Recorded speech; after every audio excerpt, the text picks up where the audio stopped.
Brilliance Audio presents Rich Dad, Poor Dad, What the Rich Teach Their Kids About Money That the Poor and Middle Class Do Not, by Robert T. Kiyosaki. Performed by Tom Parks.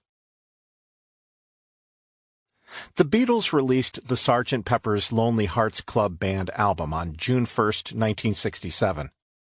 It was an immediate commercial and critical success, spending 27 weeks at the top of the albums chart in the UK and 15 weeks at number 1 in the United States. Time magazine declared Sgt. Pepper's a historic departure in the progress of music. It won 4 Grammy Awards in 1968, as well as Album of the Year, the first rock album ever to receive that honor.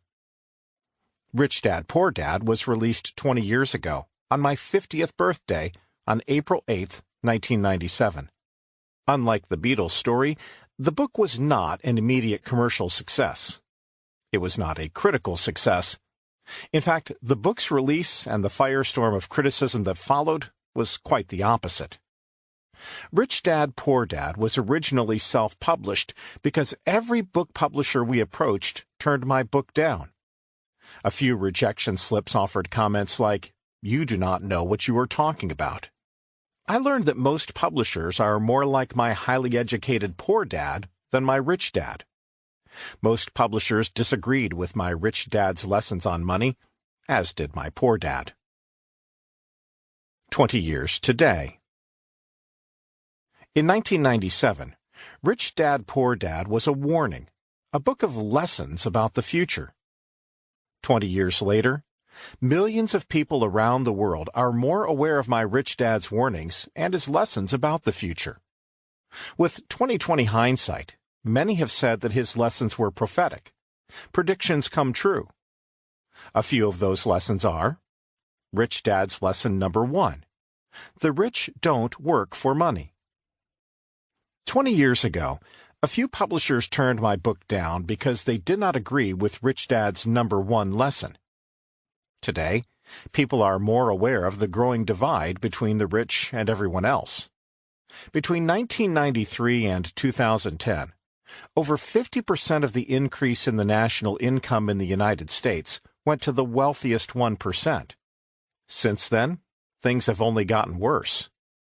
Economists at the University of California found that 95% of the income gains between the years 2009 and 2012 also went to that wealthiest 1%.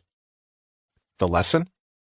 The increases in income are going to entrepreneurs and investors, not to employees, not to the people who work for money. Rich Dad lesson? Savers are losers. 20 years ago, most publishers vehemently disagreed with this lesson from Rich Dad. For the poor and middle class, saving money is a religion, financial salvation from poverty and protection from the cruel world. For many people, calling savers losers is like taking God's name in vain. The lesson?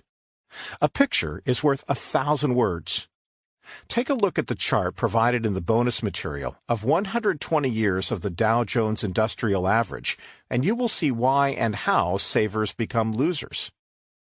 The charts show there have been 3 massive stock market crashes in the first 10 years of this new century. The first crash was the dot-com crash around the year 2000. The second and third crashes were the real estate crash of 2007.